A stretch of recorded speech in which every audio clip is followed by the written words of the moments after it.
Rebecca Smith and John Emschwiller are beat reporters for the Wall Street Journal. 24 Days is their chronicle of the Enron story. This talk lasts an hour. Let's start with John, Rebecca, who wants to go first? Let's start with John. This is John Emschwiller, and he's the national correspondent. And I think your focus of coverage is white-collar crime.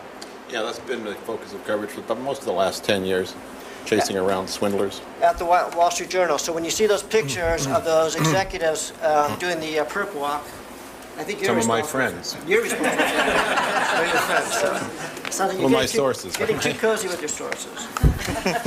Well, at least not handcuff cozy. And yeah, you don't want to get that close. Right. Anyway, let me just leave the introduction brief like that. And with that, John, go ahead. Okay, great. Thank you. I'm going to stand up. I think I was told I could do that. I can't. So I think better when I pace. I write a lot when I walk around. But if I do trip and make a fool of myself, don't hold against the book, please, or my co-author. I'm really happy to be here tonight. It's a pleasure. I'm particularly happy to be here in the Tabard Inn because 20 years ago, when I was a much younger reporter, I used to stay here whenever I could. It's a wonderful old place.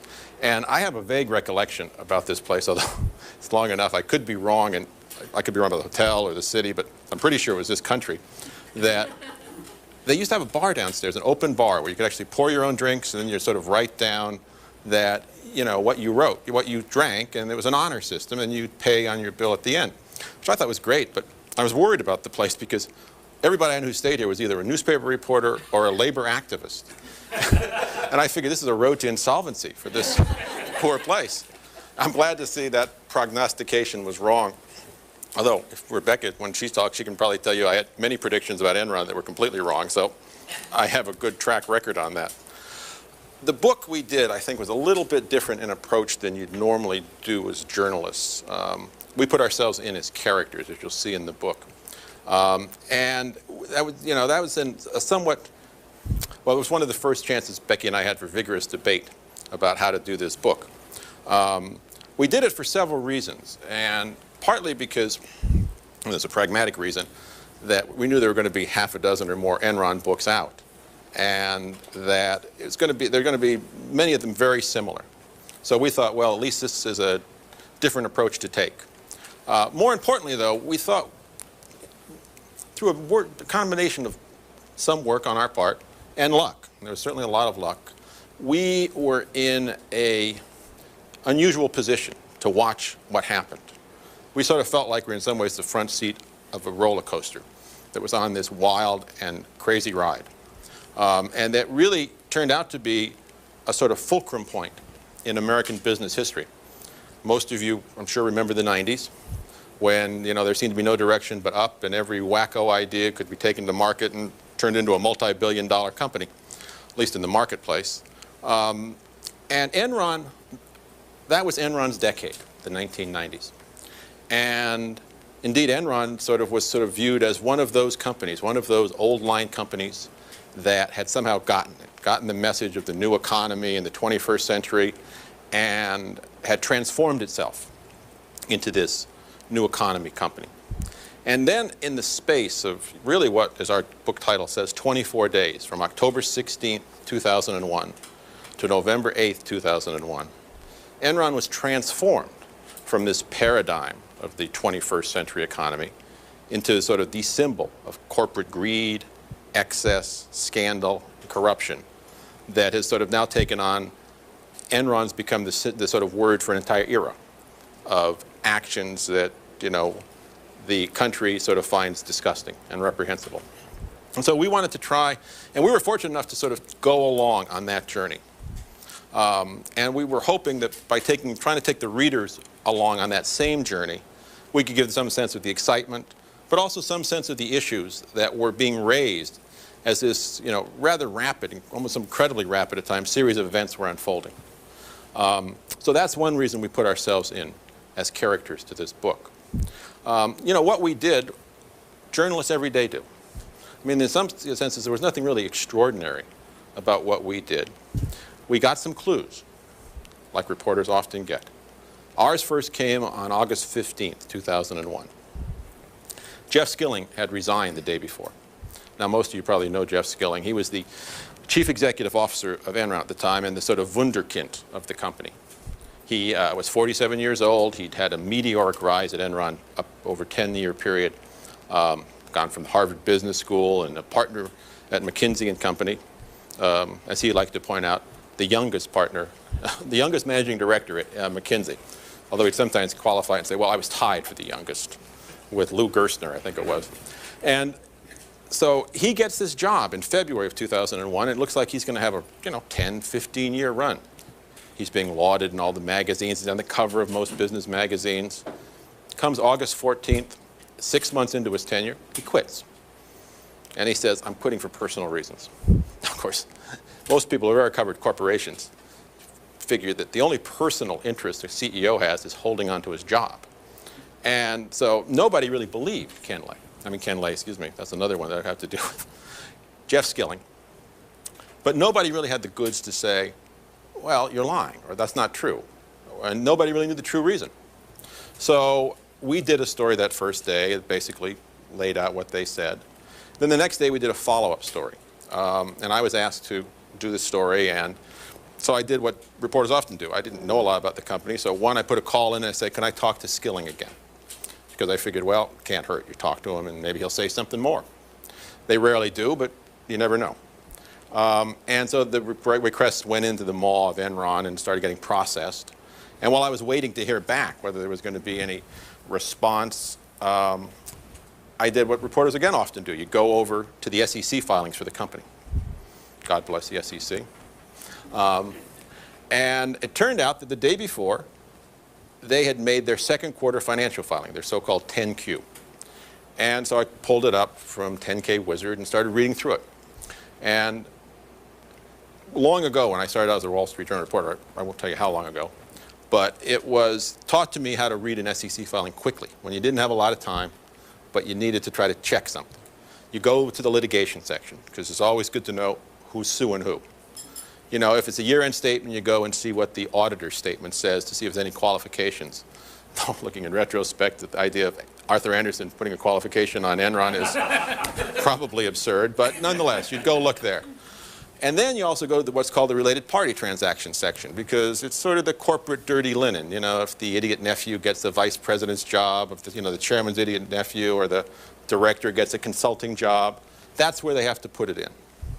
And I think one of the problems, reporters generally, all of us we don't read things like SEC filings enough, because there's a huge storehouse of information sitting there.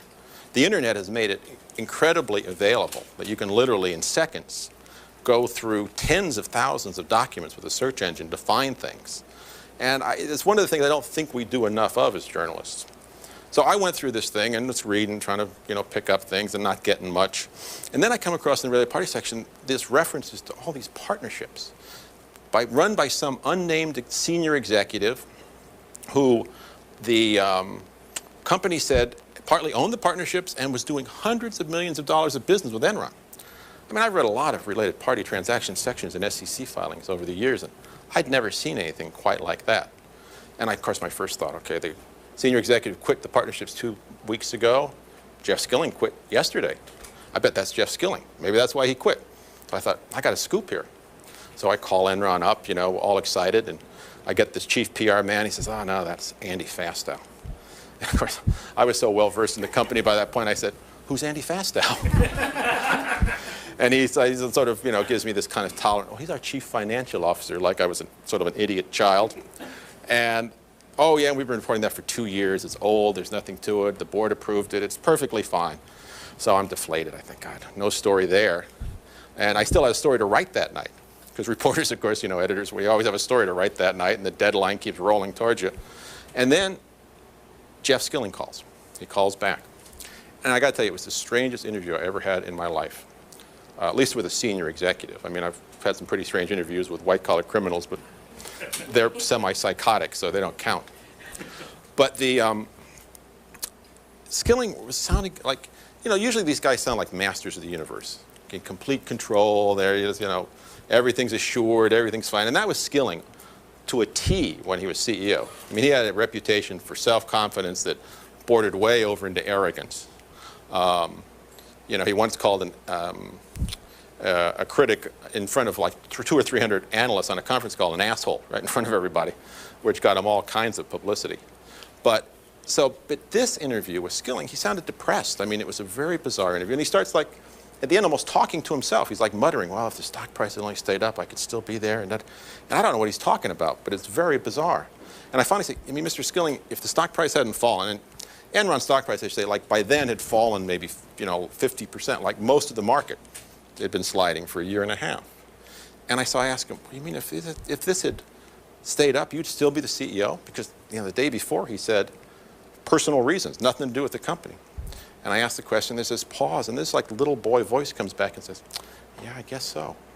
So we think, well, we got a story tonight at least. I mean, the guy, maybe he's a lunatic, but at least we have a story tonight. So we write that story. And that was one of our first signs. It was, you know, why was he so obsessed with the stock price? We couldn't figure that out. And then we see these partnerships. And, you know, Fastow had quit the partnerships, but they still smelled, you know. And partly you sometimes write things in a newspaper because even if you think it's kind of old, you think it should be put on the public record.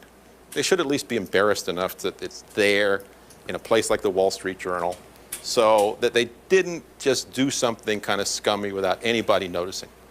So Rebecca and I decided about 2 weeks later we had another story to do on Enron, basically where Ken lay, who had been running the company officially for 15 years, although we later found out he was like he was like the captain down in the stateroom the whole time and never was up at the steerage.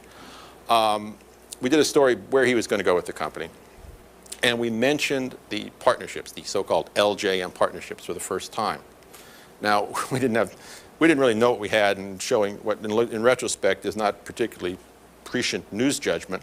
We actually just put it in the second half of the story because sort of sticking it at the end, and it's lucky they didn't cut that.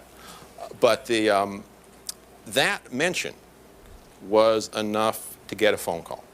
And it's one of those phone calls that reporters dream about getting and almost never get. Somebody with inside knowledge, even better, inside documents, and a willingness to talk. A reasonable, rational person who actually could lay out to us a large part of what was going on inside these partnerships.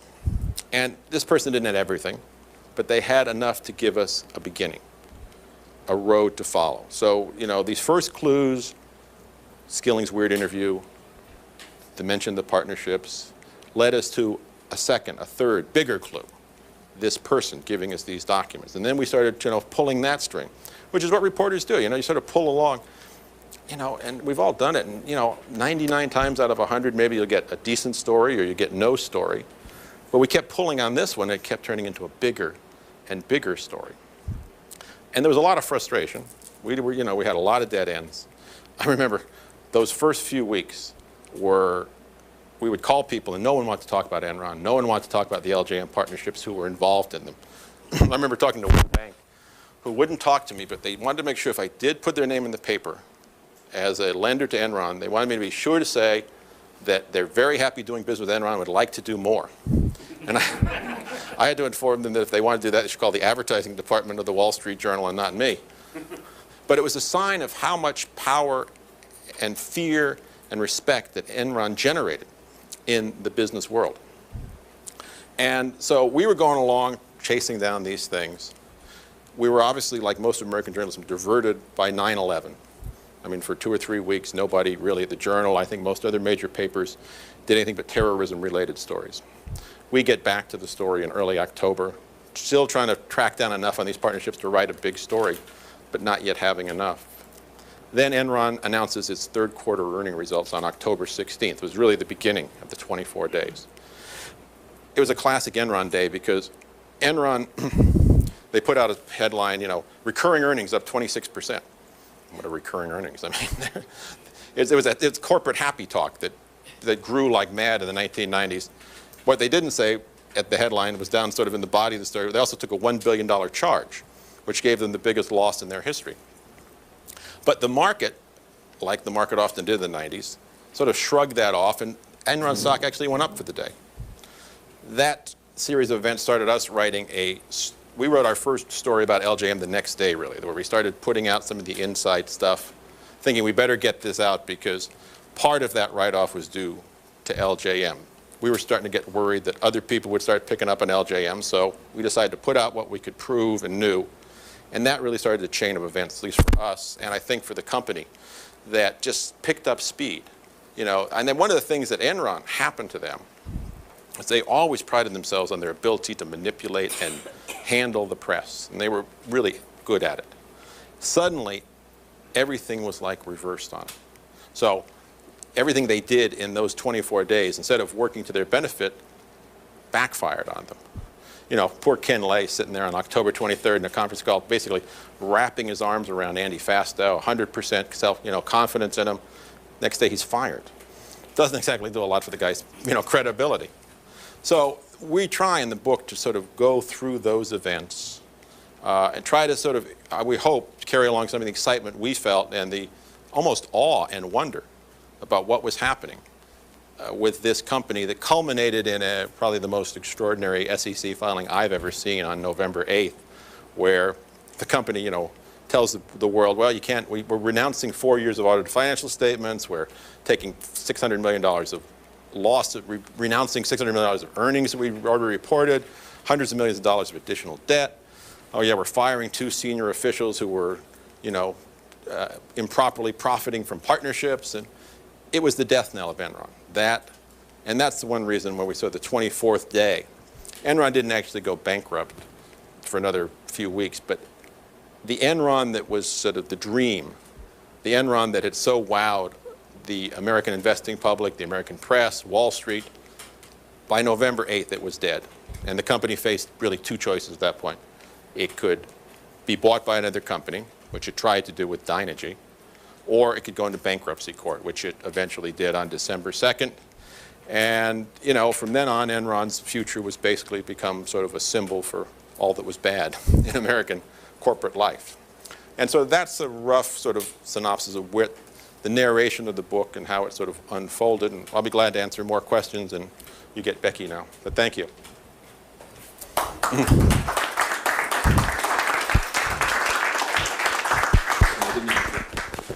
didn't trip. The questions will trip you up later. I'll be sitting for those. Rebecca Smith, you're in the Los Angeles bureau of the Wall Street Journal, and she's their energy reporter, and in fact you've been covering energy for a while, right, before the Wall Street Journal, and so this is a good time for you to be covering energy, and why don't you go ahead and say a little bit more about the book. Okay.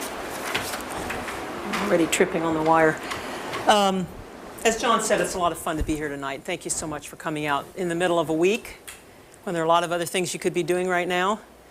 John has given you kind of the rough synopsis of what the Enron story was for us as reporters. But I think that we're at a point in time now, we are, after all, more than a year after the bankruptcy filing, when it's appropriate for all of us to say, what did the Enron story mean to us as a society? Was it just another blip in capitalism? Does it have some meaning?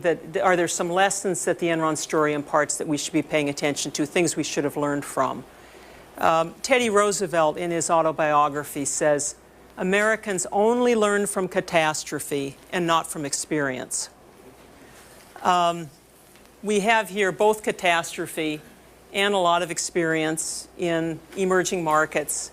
And I think we ought to have learned something from it. So what might those things be? And I'll give you just a few personal reflections. About a week ago, I got a copy of our book, 24 Days, in the mail, and it was kind of exciting to open up an envelope and actually see the manuscript had somehow miraculously transformed itself into a book. And I had the book sitting in the coffee table of our home, and my 12-year-old daughter and a friend of hers were over, and they were bouncing around the living room, doing various things, and they suddenly focused on the book and sat down and opened it, and they were looking at the pictures.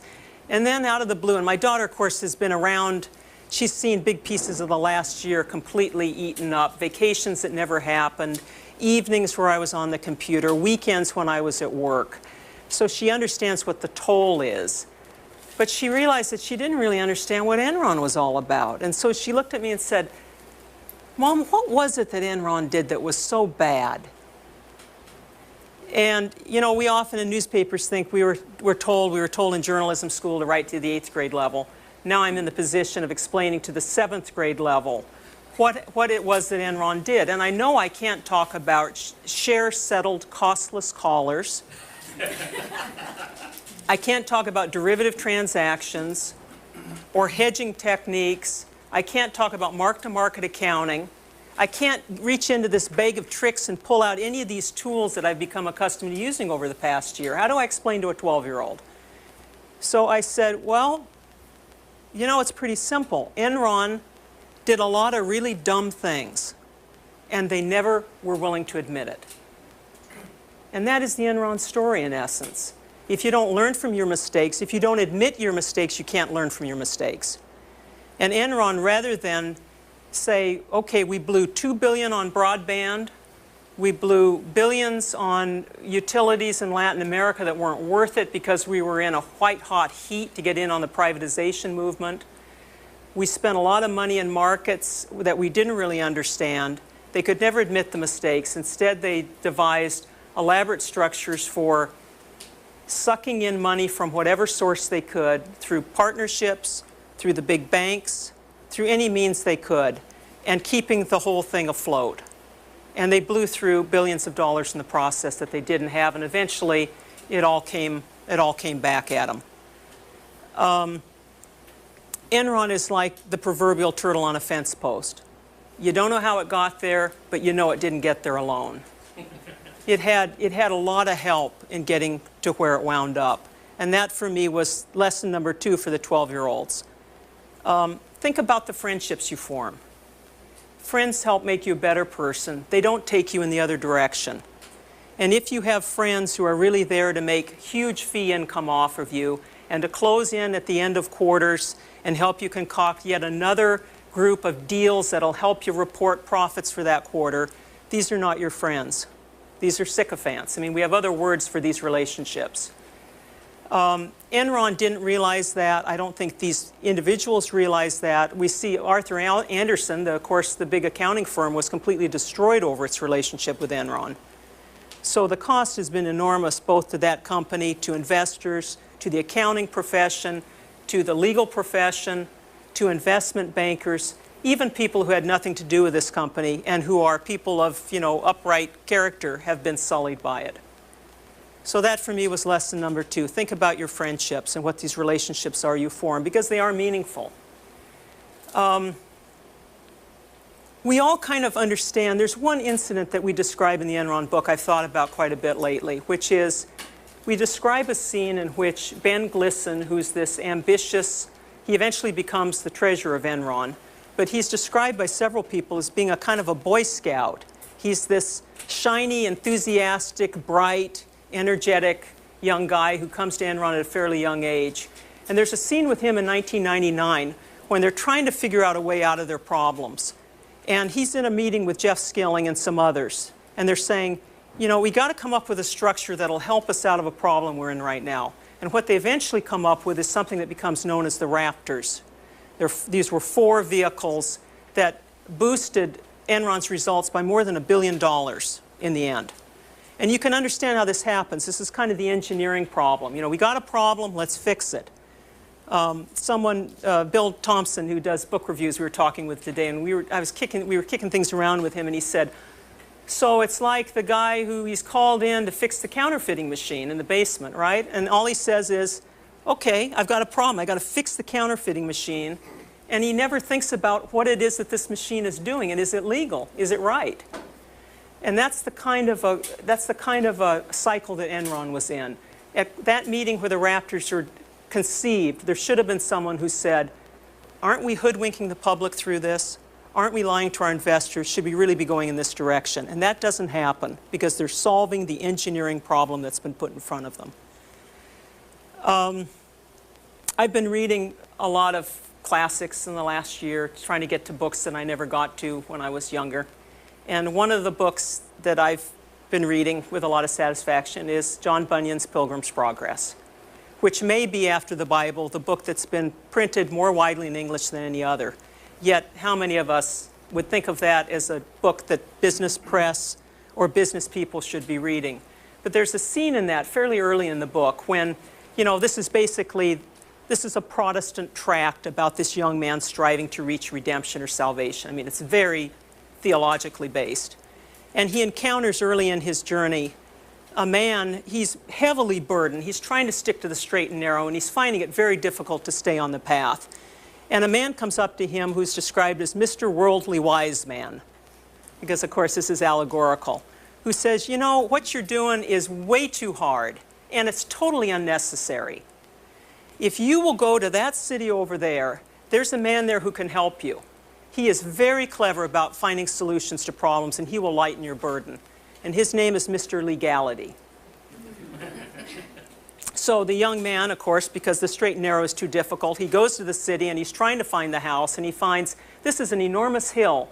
And it appears that the whole hill is on the verge of coming down on his head, and he's afraid to scale it because it looks so ominous.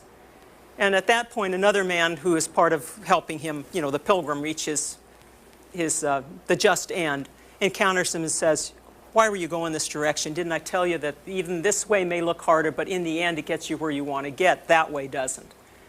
So, you know, there's something kind of, I think our forefathers and foremothers, they read these things, they thought about temptations and corrupting influences, they accepted that they were there, and we have an inclination now to think, well, it's just part of what you need to do to fit in the business world, you know? So anyway, to sum up, I think there are some good lessons in the Enron story. I think the more broadly we think of them, the more useful it is. And that's what I hope happens. One always hopes for reform and progress and good outcomes from bad experiences. Thank you.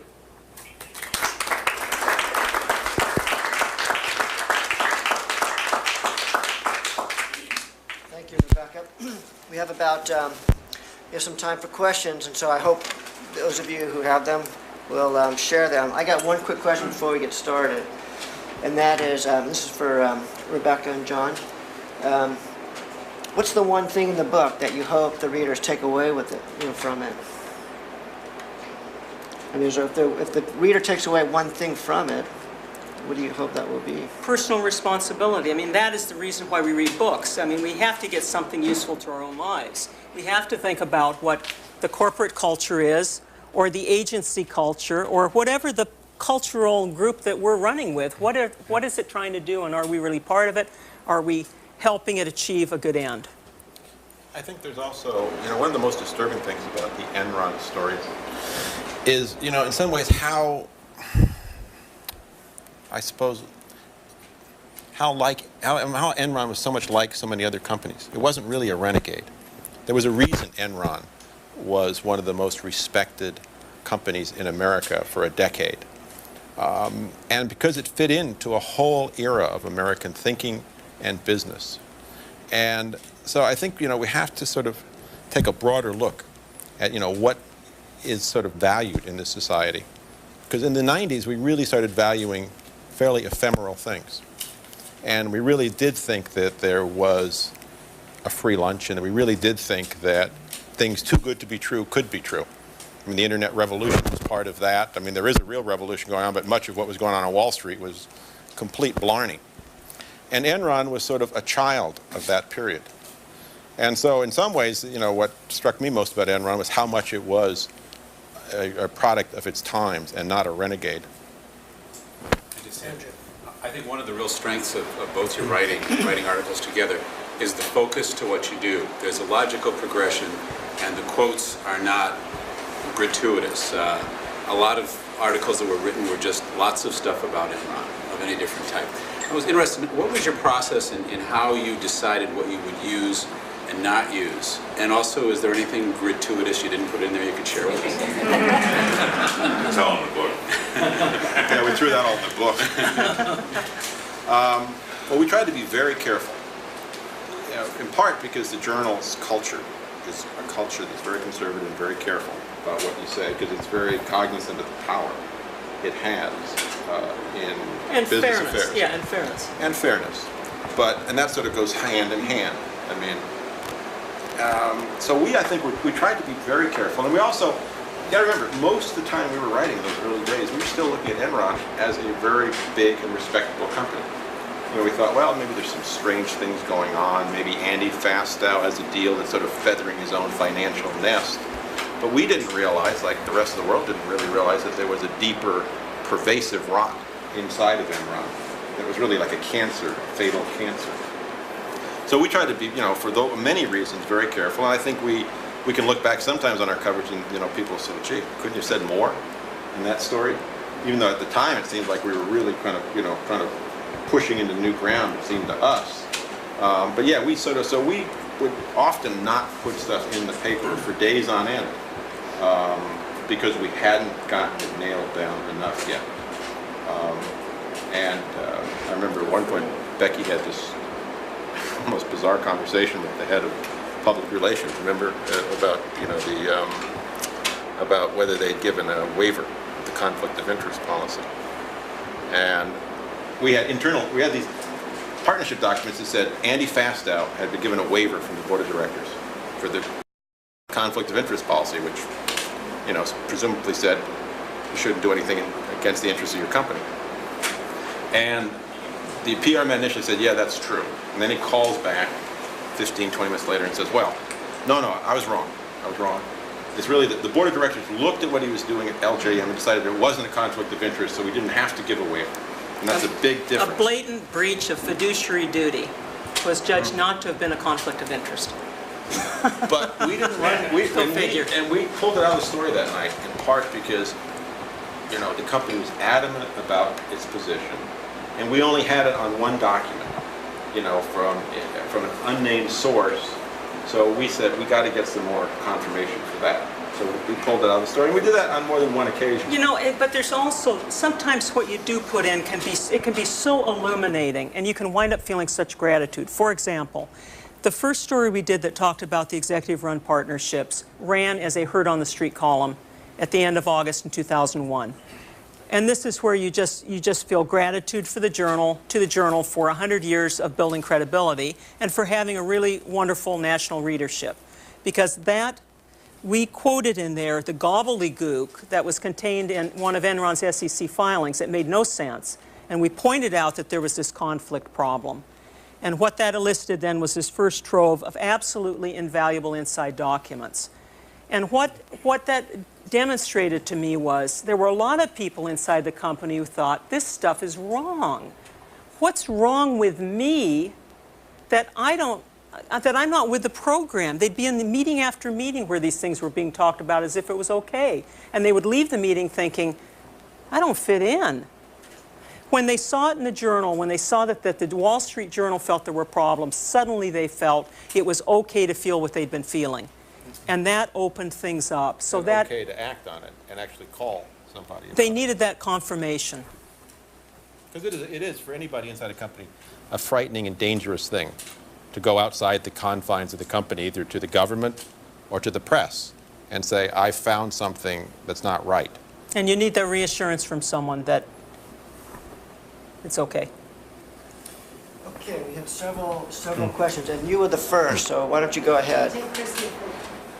I have a journal. In the interest of full disclosure, I was a reporter for the Journal for 6 years. And she used to buy me drinks, so. He used to buy me drinks. Well, not here. Becky, you just mentioned the Heard on the Street column, and since this is a reporting crowd, I have a question related to the peculiar culture inside the Journal. And I know there's a lot of pressure on reporters to get onto page one and also a lot of editing on page one. And if you're not there with the story, it may not be quite as important. And I'm curious, was there a lot of pressure internally from journal editors if you weren't producing a leader for page one? And also, how was competition at the time? Because that can also affect the editor's decision. We were not pushed initially to produce stories for page one. In fact, I don't think, eventually when the story becomes a big story and all the other papers are piling on, and then you go through this really hideous experience of packed journalism, at that point everything changes. But initially, in the beginning, we had this really wonderful running start because of the sources that were so kind and kept bringing things out.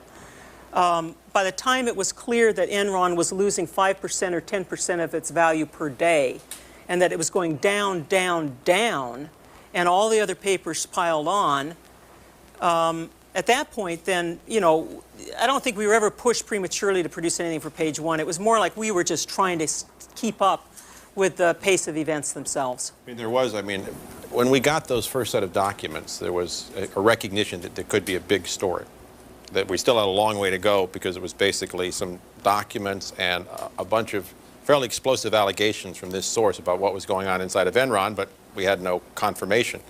So we immediately talked to our editors, and they were interested in a possible Page One piece. And as Christy knows from being at the Journal, that's sort of the ultimate place to get, is on the front page of the Journal in one of those, what we call leaders. And that's partly explain one thing. You have more space. You could tell a bigger story because you simply get more column inches. And you also just, I mean, you obviously get more readership too. Although the Herd gets a lot of readership as well, which is in the third section of the paper. So we were working with the hope in those first few weeks after we first got these documents, which really be like early September through early mid-October, with that kind of hiatus because of 9/11.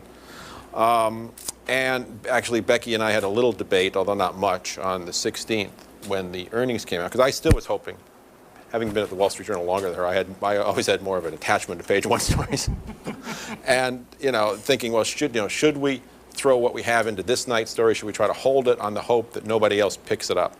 And Becky was, pretty strongly, we should put it in. Shovel.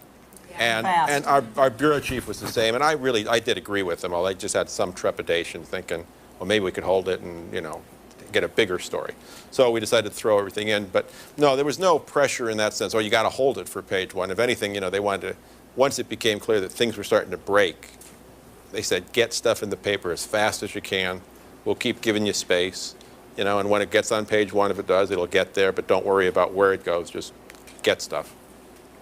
And as far as the competition, as Becky mentioned, we were fortunate, having that source, those documents, the leads that produced gave us a big lead because nobody else was looking at that stuff then.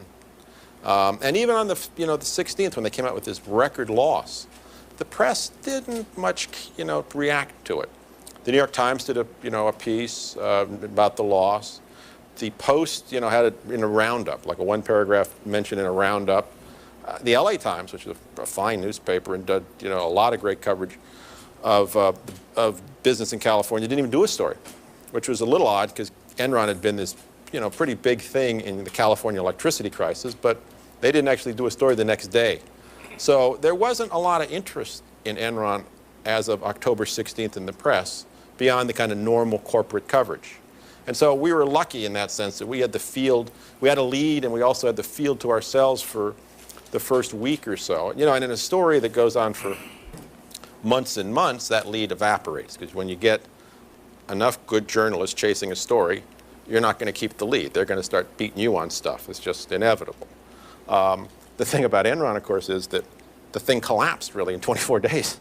So the other guys and women had a hard time gearing up in time to really, by the time this happened. It was just so sudden. Go back to you. Yeah, I was interested, John, before you started talking about the ephemeral nature of both Enron and the tech bubble, it was on my mind to ask you if there was a connection, because they did happen pretty much, or the tech burst pretty much happened right around the same time. And the thing that was going through my mind is this smoke and mirrors thing about being compensated with something that isn't really compensation, and selling something, as Enron did, that you don't really have. And it all, now Fastow brings up a different piece of it, because he's, to my mind, the evildoer, the one who was out for himself. And I didn't conceive of Skilling in that way, though maybe he was. But well, I guess the lesson that I'm looking for is, is there somewhere else, are there other stones that we should be turning over? Where are some other areas where the whole concept behind it is so ephemeral that maybe there's another good story there. Well, that's a good question, and you know, it's, we know that there are thousands of these so-called special purpose entities out there in the corporate world. You know, these are these off-balance sheet entities that have been around for a long time and can often be used in very legitimate ways. But again, it's you know, it's the question of how you start using them and what degree. And Enron kept getting more and more aggressive, creative, until they finally, it's like the old line, you know, they kept moving the line until they found the line was 38 feet beyond the cliff. And you don't know. I mean, one of the things I think that was in the legislation last year was to put, I think the SEC, Christy may be able to tell me, was required to do a survey of the use of SPEs in corporate America, how extensive they were, and give sort of a sense of what they were. And we're trying to, I think people are still trying to figure that out. But there may well be in some of some very outrageous things, some very, you know, at best ephemeral things. That may be the nice way to put it.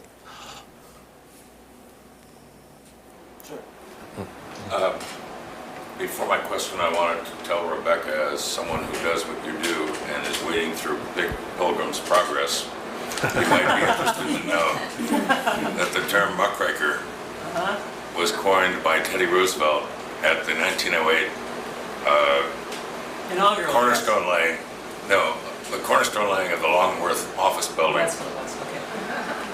That's where the term muckraker came from. Pilgrim's Progress, the man with the muckrake, who was oblivious to his heavenly gifts. But my question for you both is, to what extent were there efforts to influence you in your reporting once you got underway, either by Enron or by people representing Enron, or to what extent were forces influencing you, such as the competitive media, that interfered with you telling the best story you could tell, the quickest and best way you could tell it, whether they were calculated to do that or not? And, you know, my gut answer is there weren't. I mean, I think for one thing, well, I think you would expect, for example, pushback from Enron, wouldn't you? I mean, that's what I would expect. But I think Enron was so dazed by what was happening to it that they never did launch a good defense. They were without the master magician, Jeff Skilling, at the time the story broke. Ken Lay was not up to the task of explaining why the company had gotten to the place it had, clearly. Andy Fastow, shortly after this starts, is gone. And there's a point in time where we now know one of Ken Lay's senior aides calls Fastow and says, "We're getting killed by the Journal. We need some of your documents." And he says, "I'm sorry, I've resigned my positions from LJM2. I no longer have them." So here's the company being caught in position of not having the documents it feels it needs to understand, let alone defend itself. So I'd say we never got the pushback from them. I never felt any. Did you? From anybody, particularly? Just you. Just me. The Enron actually had a very unusual and odd response when we first started doing this, which was they stonewalled us. Now, if you know Enron, that is very unusual because they really prided themselves on their ability to handle, quote unquote, the media. And Skilling, of course, was the master handler because he would, as Becky can tell you better than I, just bury you in factoids and assertions and, you know, you don't get that? What kind of idiot are you? You know, like, and so we sort of expected that Enron would bury us in helpfulness, which was, of course, not helpful. And we put in requests, you know, when we got close enough to sort of think we had some stuff to ask for an interview. Enron did an unusual thing then. They asked us for written questions. And of course, that's a whole big issue in journalism. You know, how do you deal with written questions? And Becky and I had an argument about that, or at least a bit of an argument. But we sent questions. It was a normal Punch and Judy day for us. Right. I actually won that argument. So I remember it. But so we sent the questions, and I was fully. Sent us back a one-paragraph response. It was actually less than informative than whatever they put in their SEC file. Becky was quite sort of upset that we'd done all those questions and said, "I told you so." I felt we tipped our hand too much, that it was unnecessary, that sending them something less than a roadmap of everything we knew about LJM in the form of these questions, something less than that might have elicited something. But to me, it was actually in some ways the most powerful statement they could have made, because expecting Enron to come and bury us with information and assurances and all that, when they came back and said nothing, that perhaps more than anything else up to that point told me there was something big going on inside of Enron. Something so big they were afraid to talk about it. Joe? Speaking of tensions or interference or what have you, were you, during this period of covering the story, were you completely insulated? I guess you are generally completely insulated from the op-ed section of the journal. I know they're considered very separate, but I would think that the op-ed section didn't have quite the same take that the news operation did. Was there internal tensions there? Any? Yeah, we have no contact with the editorial They're page. crazies. There's a complete firewall, believe me. My most extensive contact with the editorial page is I used to play, when I was in the New York Bureau, I used to regularly play racquetball with one of the editorial page writers, and used to take a lot of satisfaction from routinely beating him because he was awful. But no, the journal has a huge wall that, you know, actually I don't think I think the editorial page people would deign to talk to us because I think they think we're uneducatable. But so no, there was none of that. Although I must say, for the editorial page's defense, they've been fairly hard on the whole Enron thing. They've certainly been very critical of the banks, particularly Morgan and Citibank, as these sort of almost corrupt enablers that, you know, allowed Enron, and they were vital to Enron building the financial artifice that it did. They fed the habit. And they said the editorial page is this oddity that they believe in free market capitalism, but they also believe that if you break the rules, if you lie and cheat, that the market should punish you. You should be pummeled, and in extremists, we should actually have to call in the government, that's a pretty extremist for the editorial page, and put them in jail. So, the journal's editorial page, my sense was offended by what happened at Enron and with some of those big corporations. Yes. What role did the high prices in the California spot market for electricity play in your investigation? I mean, did you see that as a clue that something was wrong given Enron's role in the California market, or were you looking just at the stock prices later on?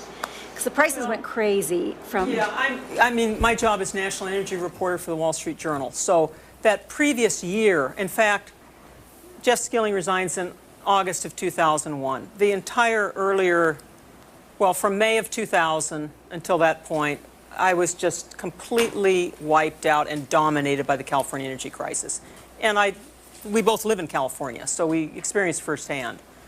And I'd been covering energy in California since 1995, so I watched the state put together its deregulation plan. So certainly we were very much aware, and John and I first began working together when the electricity crisis became too large a story for me to handle alone. So certainly very aware of Enron, but of course, as you know, there was a lot about Enron's involvement in that market that was unknown until the Death Star, Get Shorty, and all those and many other memos came to light when Enron waived its attorney-client privilege. So I really, until we had that documentary evidence, I found it impossible to believe that Enron and some of the other traders were doing what they were doing. It is so morally reprehensible to me to think that people would do what they did just regardless of the consequences of the state of California. I don't understand that.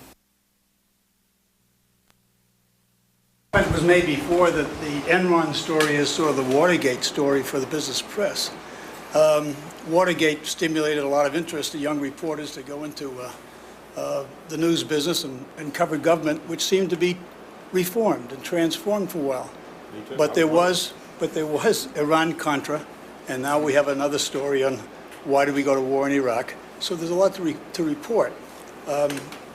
Rebecca, you mentioned personal responsibility. Is that story over now with Enron, or should young reporters go into the business press because there will be, down the road, more Enrons? What's your take on the street these days? Well, I think there always will be more stories of graft and corruption. I mean, that is part of the human experience, right? And I don't think you go into journalism.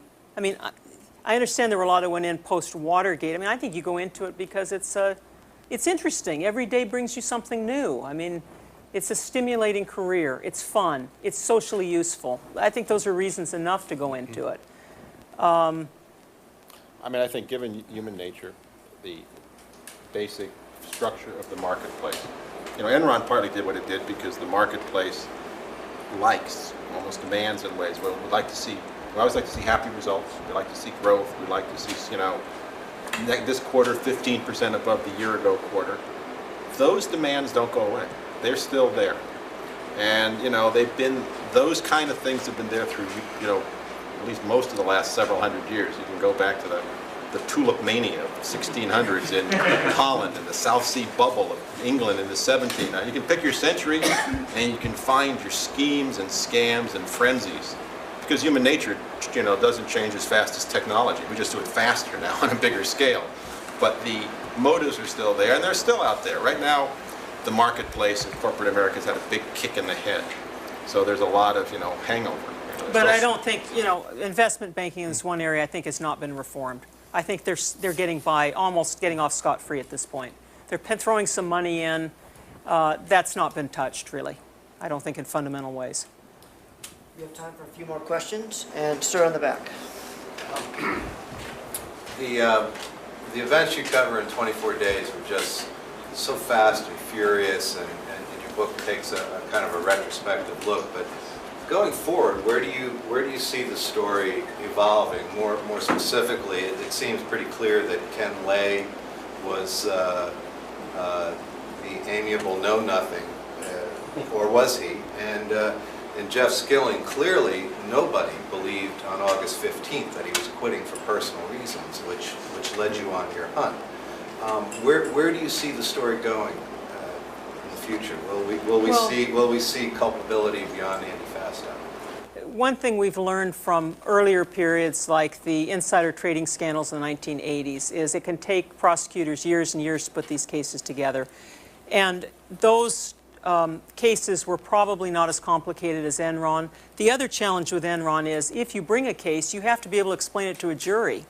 That's very challenging. I mean, they nearly lost the obstruction of justice case against Arthur Andersen. They really won it on a fluke. So I think they're being extremely painstaking. They don't want to bring charges against Jeff Skilling or Ken Lay and lose. And they've learned that it pays to be cautious. I don't think we're at the end. I'm sure there will be more. I mean, I feel there will be more charges. Whether it will include those two gentlemen or not, I don't know. But you know, one of the perversities of the Enron story, in a sense, is that we may look back on it and find that there's lots of things we've learned about that you're going to say, God, that should have been a crime. But it may not be a crime.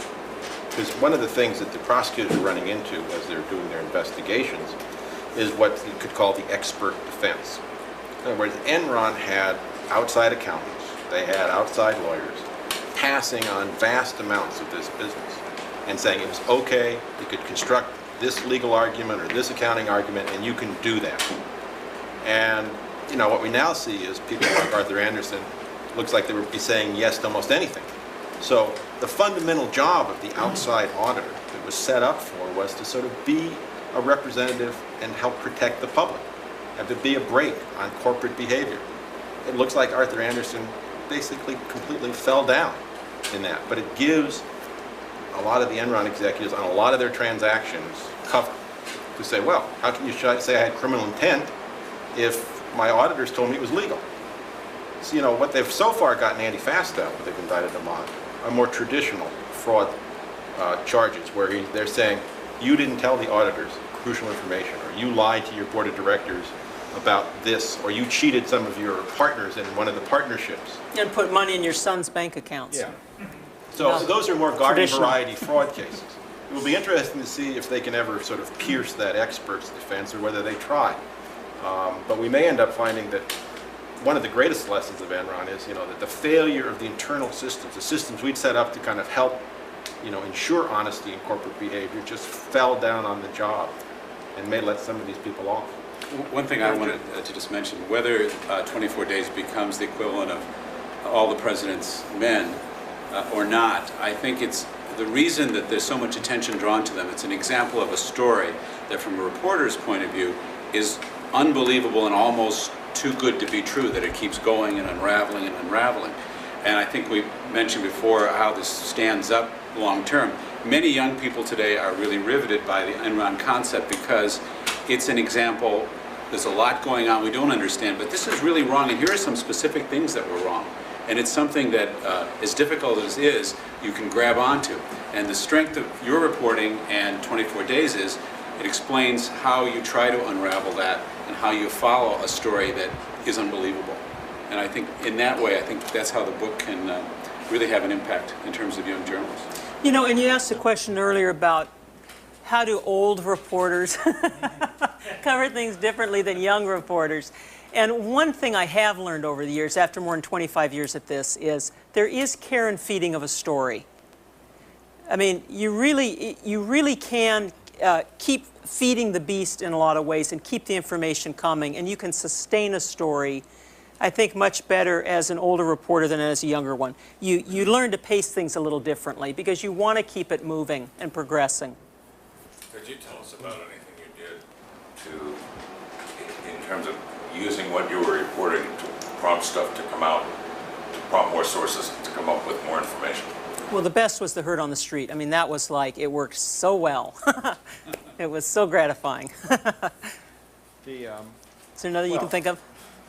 It was modestly embarrassing, but we sometimes got tips when we missed something. True. Yeah. The second day after the earnings, Enron had done a classically Enron thing. They had some bad news. They had to reduce their shareholders' equity by $1.2 billion because of the LJM partnership. And rather than sort of, as some people suggested, put a filing with the SEC to just announce that, or even putting it in their earnings press release, which other people recommended, Ken Lay decided to mention it in one quick sentence in their, conference call they have every quarter with the analysts after the earnings, and sort of like, look, and sort of like say, so they can say, well, we said it, and everybody practically missed it, and so we missed it in the first day story, and a helpful short seller, always very helpful people, called us up and said, hey, you idiots, you missed this big story. And so that night we did a story about the $1.2 billion equity reduction, which we got credit for breaking some new news, even though we missed it in the first place. And actually it turned out that the actual equity reduction itself was not nearly as important as the fact that the people started perceiving that they'd hidden it. And the act of seemingly hiding it was far more damaging to Enron than it ever would have been just announcing it. Which again goes back to this notion is, fess up to it. If you got a problem, just admit it and say it and deal with it. Because Enron found that by hiding it, suddenly, oh my God, what else are they hiding? Oh my God, are they lying to 1.2 billion this and what this, and so. Pretty soon it's real money, right? Yeah. And then that story brought on another set of documents. Somebody else called and said, well, I got more for you. So it sort of started feeding on itself, and you never know. I mean, you sometimes read a story and you think, God, this is going to have a gigantic impact, and it falls off into a cliff, and you never hear from it again. Let's take 2 more questions, and then I hope that you'll stick around afterwards, and if you want to ask them more questions later, please do so. So 2 more questions. Let's get you, actually let's do 3 more. You, then you, then you, and that will be it. With these sources who drop information to you or drop a dime for you, are they generally people who are just offended by the dishonesty, or are they looking for something on their own, even though they might be unidentified sources? And you didn't get it from me, but here's the thing. Are they looking for some gratification, some evil gratification of their own? We have both. Most people have, their motives for calling the press, vary. Some people are really just, good citizens and offended. Most people have somewhat baser motives. They want to make money. They're really pissed off at somebody. They want revenge. you know, and you have to realize that. You know, and my years of reporting, I sort of come to the conclusion that in some ways a person's motives are less important than the quality of their information. And I've gotten really rotten information from saintly people. And it's no good to me because you can't print really rotten information. On the other hand, I've gotten really useful, accurate information from people I wouldn't stay on the same side of the street with. So in some ways, you start ending up trying to evaluate the information almost more than you're evaluating the person, their motives, because on one hand, you never really know the motives. It helps, and we've certainly felt more comfortable with our original source, that both of us felt that this person really was trying to do the right thing. You know, we didn't know for sure, but that's the sense. The person never really overstated stuff. The person, you know, they didn't start going off into diatribes about, you know, Andy Fastow and the CIA and, you know, the kind of things you sometimes get from people who are obsessed. So that helped, but that wouldn't have been enough by itself. This was your deep throat? Or a sore throat. I always care about motivation. I really do. Because I don't want to see the newspaper used. So I'm always defensively, you know, that's why I like short sellers. Don't like them. Can't help it, don't like them.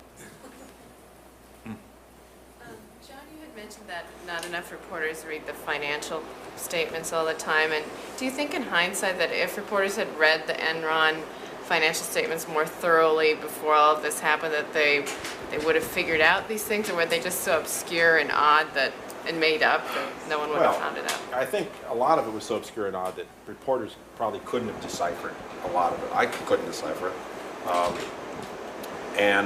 But you know, I sometimes do wonder. They were putting out mentions of these LJM partnerships for 2 years, you know, prior to August 2001. So you wonder if somebody had said, you know, had run across it a year earlier and put something out, would, you know, a source have called. It could have just, you know, put something in the paper and it dies. You know, stories do have their moments. Sometimes you do the exact same story, you know, now, nothing happens. You do that same story 6 months later, a year later, all hell breaks loose. So you don't know, but I think, you know, the job of a journalist isn't so much to necessarily say, I can do this or that. Your job is to say, okay, here's something that looks like it's news. I found it. I'm going to put it out there and see what happens. A lot of times, nothing happens. That's part of the curse of journalism. Well, as a beat reporter, and when this story broke, the question was, where was the press? Where were the beat reporters? Well, I'm the beat reporter for the Wall Street Journal. Gee, what an uncomfortable position to be in a lot of ways, because it was a question, why didn't I read that? Why didn't I ask questions about it? And I didn't. And the answer is, I get dozens and dozens of SEC documents every month. And in a lot of respects, you find what you look for.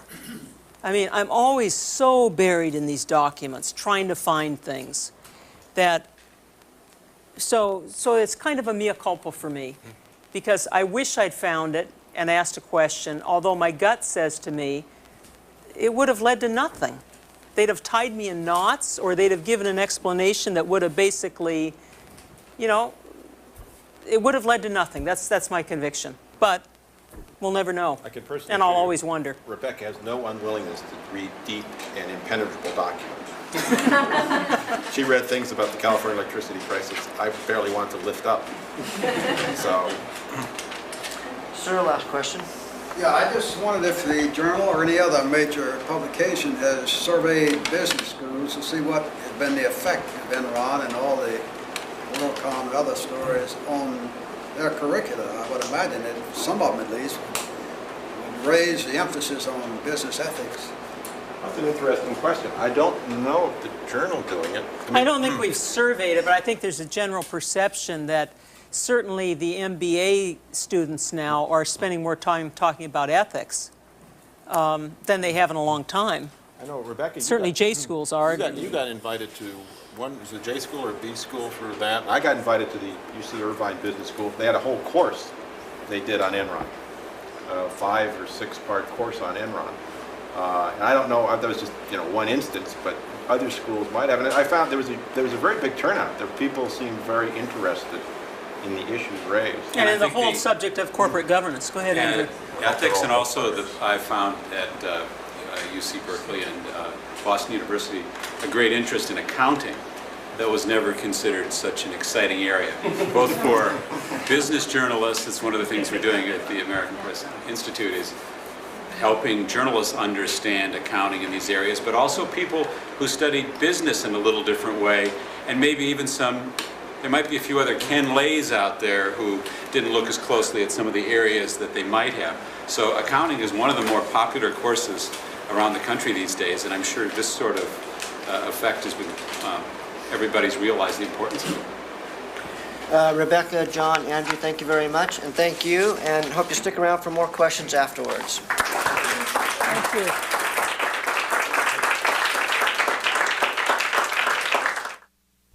Rebecca Smith and John Emshwiller won the 2002 Gerald Loeb Award for their newspaper coverage of Enron. 24 Days is published by Harper Business. For more information, go online to harpercollins.com. They basically laid out what they said. Then the next day we did a follow-up story. And I was asked to do the story, and so I did what reporters often do. I didn't know a lot about the company, so one, I put a call in and I said, can I talk to Skilling again? Because I figured, well, it can't hurt. You talk to him and maybe he'll say something more. They rarely do, but you never know. And so the request went into the maw of Enron and started getting processed. And while I was waiting to hear back whether there was going to be any response, I did what reporters again often do. You go over to the SEC filings for the company. God bless the SEC. And it turned out that the day before, they had made their second quarter financial filing, their so-called 10Q. And so I pulled it up from 10K Wizard and started reading through it. And long ago, when I started out as a Wall Street Journal reporter, I won't tell you how long ago, but it was taught to me how to read an SEC filing quickly when you didn't have a lot of time, but you needed to try to check something. You go to the litigation section, because it's always good to know who's suing who. You know, if it's a year-end statement, you go and see what the auditor's statement says to see if there's any qualifications. Looking in retrospect, the idea of Arthur Anderson putting a qualification on Enron is probably absurd, but nonetheless, you'd go look there. And then you also go to what's called the related party transaction section, because it's sort of the corporate dirty linen. You know, if the idiot nephew gets the vice president's job, if the chairman's idiot nephew or the director gets a consulting job, that's where they have to put it in. And I think one of the problems, reporters generally, all of us, we don't read things like SEC filings enough, because there's a huge storehouse of information sitting there. The internet has made it incredibly available that you can literally in seconds go through tens of thousands of documents with a search engine to find things. And it's one of the things I don't think we do enough of as journalists. So I went through this thing and was reading, trying to pick up things and not getting much. And then I come across in the related party section this references. Rebecca Smith and John Emshwiller are beat reporters for the Wall Street Journal. 24 Days is their chronicle of the Enron story. This talk lasts an hour. Let's start with John, Rebecca, who wants to go first? Let's start with John. This is John Emshwiller, and he's the national correspondent. And I think your focus of coverage is white-collar crime. Yeah, that's been the focus of coverage for most of the last 10 years, chasing around swindlers. At the Wall Street Journal. So when you see those pictures of those executives doing the perp walk, I think you're some of my responsible. friends. You're responsible. They're your friends. So some of my sources. Getting too cozy with your sources. Well, at least not handcuff cozy. And yeah, you don't want to get that close. Right. Anyway, let me just leave the introduction brief like that. And with that, John, go ahead. Okay, great. Thank you. I'm going to stand up. I think I was told I could do that. I can't. So I think better when I pace. I write a lot when I walk around. But if I do trip and make a fool of myself, don't hold against the book, please, or my co-author. I'm really happy to be here tonight. It's a pleasure. I'm particularly happy to be here in the Tabard Inn because 20 years ago, when I was a much younger reporter, I used to stay here whenever I could. It's a wonderful old place. And I have a vague recollection about this place, although it's long enough. I could be wrong, and I could be wrong about the hotel or the city, but I'm pretty sure it was this country, that they used to have a bar downstairs, an open bar, where you could actually pour your own drinks, and then you sort of write down that, what you wrote, what you drank, and it was an honor system, and you'd pay on your bill at the end, which I thought was great, but I was worried about the place because everybody I knew who stayed here was either a newspaper reporter or a labor activist. And I figured this is a road to insolvency for this poor place. I'm glad to see that prognostication was wrong. Although, if Rebecca, when she talks, she can probably tell you I had many predictions. Enron's become the sort of word for an entire era of actions that, you know, the country sort of finds disgusting and reprehensible. And so we wanted to try, and we were fortunate enough to sort of go along on that journey. And we were hoping that by trying to take the readers along on that same journey, we could give them some sense of the excitement, but also some sense of the issues that were being raised as this, you know, rather rapid, almost incredibly rapid at times, series of events were unfolding. So that's one reason we put ourselves in as characters to this book. You know, what we did, journalists every day do. I mean, in some senses, there was nothing really extraordinary about what we did. We got some clues, like reporters often get. Ours first came on August 15th, 2001. Jeff Skilling had resigned the day before. Now, most of you probably know Jeff Skilling. He was the chief executive officer of Enron at the time and the sort of wunderkind of the company. He was 47 years old. He'd had a meteoric rise at Enron up over a 10-year period, gone from Harvard Business School and a partner at McKinsey and Company. As he liked to point out, the youngest partner, the youngest managing director at McKinsey. Although he'd sometimes qualify and say, well, I was tied for the youngest with Lou Gerstner, I think it was. And so he gets this job in February of 2001. It looks like he's going to have a 10, 15-year run. He's being lauded in all the magazines. He's on the cover of most business magazines. Comes August 14th, 6 months into his tenure, he quits.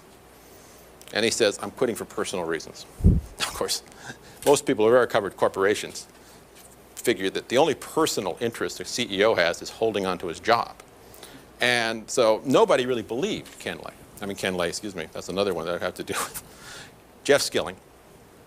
But nobody really had the goods to say, well, you're lying, or that's not true. And nobody really knew the true reason. So we did a story that first day about Enron that were completely wrong, so I have a good track record on that. The book we did, I think, was a little bit different in approach than you'd normally do as journalists. We put ourselves in as characters, as you'll see in the book. And that was, that was in a somewhat, well, it was one of the first chances Becky and I had for vigorous debate about how to do this book. We did it for several reasons, and partly because, and there's a pragmatic reason, that we knew there were going to be half a dozen or more Enron books out, and that it's going to be, there are going to be many of them very similar. So we thought, well, at least this is a different approach to take. More importantly, though, we thought through a combination of some work on our part and luck, and there was certainly a lot of luck, we were in an unusual position to watch what happened. We sort of felt like we were in some ways the front seat of a roller coaster that was on this wild and crazy ride. And that really turned out to be a sort of fulcrum point in American business history. Most of you, I'm sure, remember the 90s, when there seemed to be no direction but up, and every wacko idea could be taken to market and turned into a multi-billion-dollar company, at least in the marketplace. And Enron, that was Enron's decade, the 1990s. And indeed, Enron was viewed as one of those companies, one of those old line companies that had somehow gotten the message of the new economy in the 21st century and had transformed itself into this new economy company. And then in the space of really what, as our book title says, 24 days, from October 16th, 2001 to November 8th, 2001, Enron was transformed from this paradigm of the 21st century economy into sort of the symbol of corporate greed, excess, scandal, corruption that has sort of now taken on all these partnerships run by some unnamed senior executive who the company said partly owned the partnerships and was doing hundreds of millions of dollars of business with Enron. I mean, I've read a lot of related party transaction sections in SEC filings over the years, and I'd never seen anything quite like that. And of course, my first thought, okay, the senior executive quit the partnerships 2 weeks ago. Jeff Skilling quit yesterday. I bet that's Jeff Skilling. Maybe that's why he quit. So I thought, I got a scoop here. So I call Enron up, you know, all excited, and I get this chief PR man. He says, "Oh no, that's Andy Fastow." And of course, I was so well versed in the company by that point. I said, "Who's Andy Fastow?" And he sort of, you know, gives me this kind of tolerant, "Oh, he's our chief financial officer," like I was sort of an idiot child. And, "Oh yeah, we've been reporting that for 2 years. It's old. There's nothing to it. The board approved it. It's perfectly fine." So I'm deflated. I think, God, no story there. And I still had a story to write that night. Because reporters, of course, you know, editors, we always have a story to write that night, and the deadline keeps rolling towards you. And then Jeff Skilling calls. He calls back.